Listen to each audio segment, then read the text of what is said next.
मसीह के ज़िंदा जलाली और ख़ूबसूरत नाम में आप सबको इस्लाम। मैं आपकी होस्ट शुमाइला मकसूद आलम आपकी खिदमत में एक नए सवाल के साथ हाज़िर हुई हूँ। उम्मीद है कि आप इससे ब्लेस होंगे। तो आइए अपने प्रोग्राम का आगाज़ करते हैं। Good morning pastor ji. Good morning. कैसे हैं पास्टर जी? ठीक है, शुक्र है खुदा का। पास्टर जी, आज जो मेरा आपसे सवाल है वो ये है कि अक्सर लोग कहते हैं कि जब एक गुनाहगार ज़मीन पर तौबा करता है तो आसमान पर लाखों फरिश्ते खुशी मनाते हैं। क्या ये सच है? फरिश्ते खुशी मना सकते हैं? हाँ, शुक्रिया शमाइला, ये बड़ा अहम सवाल है और खुदा के कलाम के मुताबिक हम देखेंगे। मैंने भी अक्सर ये सुना है, अक्सर खुदा के खुदाम जो हैं वो इस जुमले को कहते हैं कि अगर एक गुनाहगार ज़मीन पर तौबा करता है तो लाखों फरिश्ते आसमान पर खुशी मनाते हैं। लेकिन खुदा के कलाम में हम देखते हैं कि असल में क्या है। लूका की अंजील उसका 15वां बाब और उसकी 7वीं आयत, मैं तुमसे कहता हूँ कि इसी तरह 99 रास्तबाजों की निस्बत जो तौबा की हाजत नहीं रखते, एक तौबा करने वाले गुनाहगार के बायस आसमान पर ज़्यादा खुशी होगी। और फिर 10वीं आयत, मैं तुमसे कहता हूँ कि इसी तरह एक तौबा करने वाले गुनाहगार के बायस खुदा के फरिश्तों के सामने खुशी होती है। आमीन। खुदा के कलाम में हम देखते हैं कि अक्सर इस पैसेज को, इस आयत को सामने रख कर ये कहा जाता है, लेकिन मैं समझता हूँ, मैं ये तो नहीं कहूँगा कि वो जानबूझकर, लेकिन वो मुहावराती तौर पर ऐसे कुछ खुदाम कह देते हैं कि लाखों फरिश्ते आसमान पर खुशी मनाते हैं। लेकिन हम देखेंगे कि क्या ये इल्म इलाही के लिहाज से दुरुस्त है, थोलॉजिकली दुरुस्त है। तो हम देखते हैं यहाँ पर लिखा है 10वीं आयत में, खुदा के फरिश्तों के सामने खुशी होती है।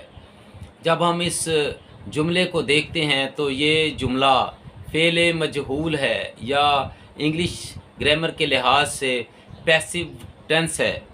इसमें फ़ाइल जो है वो मौजूद नहीं है। लिखा है फरिश्तों के सामने खुशी होती है, तो जो फ़ाइल है वो खुदा है। आसमान पर फरिश्ते हैं और फिर खुदा है। और कलाम में हम देखते हैं कि हुक्म देने वाला खुदा है, और जो हुक्म देता है वही सज़ा या जज़ा दे सकता है। और खुदा के कलाम में हम देखते हैं फरिश्ते तो खुद से ज़मीन पर नहीं आ सकते। हम देखते हैं खुदा के कलाम में लूका की अंजील उसका 1 बाब और उसकी 26वीं आयत में लिखा है, छठे महीने में जिब्राइल फरिश्ता खुदा की तरफ से गलील के एक शहर में जिसका नाम नासरत था, एक कंवारी के पास भेजा गया था। और हमें ये सबूत मिलता है कि खुदा फरिश्ते को भेजता है। और बाइबल मुकद्दस में, नए अहदनामा में और पुराने अहदनामा में हम देखते हैं खुदा ने फरिश्तों को भेजा है। तो जब खुदा हुक्म देता है तो खुदा ही सज़ा और जज़ा दे सकता है। लेकिन हम देखते हैं खुदा के कलाम में, जब हम खुदा के हुक्म की फरमाबरदारी करते हैं, पूरी बाइबल में देखते हैं खुदा ने अजर दिया है, बरकत दी है। और जब नाफरमानी करता है इंसान तो खुदा सज़ा देता है।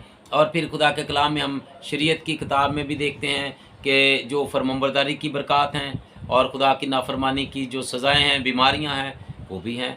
तो इसका मतलब ये है कि हमारे लिए ये बड़ा ज़रूरी है हम इस बात को ज़हन में रखें कि जब भी हम ये जुमला कहें तो इसको बड़े ध्यान से कहें। ये टेक्निकली तौर पर ऐसा कहना गलत है कि अगर एक शख्स जो गुनाहगार है ज़मीन पर तौबा करता है तो आसमान पर लाखों फरिश्ते खुशी मनाते हैं। हरगिज़ ऐसा नहीं है। और फिर मैं एक बार फिर ये आयत पढ़ूँगा, मैं तुमसे कहता हूँ कि इसी तरह एक तौबा करने वाले गुनाहगार के बायस खुदा के फरिश्तों के सामने खुशी होती है। खुदा के फरिश्तों के सामने खुशी कौन करता है? जो फ़ाइल है। और फ़ाइल कौन है? वो खुदा है। तो क्योंकि खुदा हुक्म देता है, खुदा को ये हक़ है कि वो सज़ा दे और जज़ा दे। जब उसके हुक्म की नाफरमानी की जाएगी تو خدا سزا دے گا، اور جب اس کے حکم کی فرمانبرداری کی جائے گی تو خدا جزا دے گا، اجر دے گا، خدا خوش ہوگا۔ تو اس لیے ہمارے لیے یہ کہنا غلط ہے کہ لاکھوں فرشتے آسمان پر خوشی مناتے ہیں۔ خوشی منانے والا صرف اور صرف ہمارا خدا ہے اور اس کا بیٹا ہمارا خداوند یسوع مسیح۔ شکریہ۔ تھینک یو پاسٹر جی، آپ نے بہت اچھے طریقے سے اس سوال کے جواب کو ہم تک اور لوگوں تک پہنچایا۔ خدا آپ کو برکت دے، خدا آپ آمین۔ کو اور زیادہ اپنے جلال کے لیے استعمال کرے۔ تو امید ہے ہمارے سننے والوں نے بھی برکت پائی ہوگی۔ اگلے پروگرام تک کے لیے اجازت دیجیے۔ God bless you.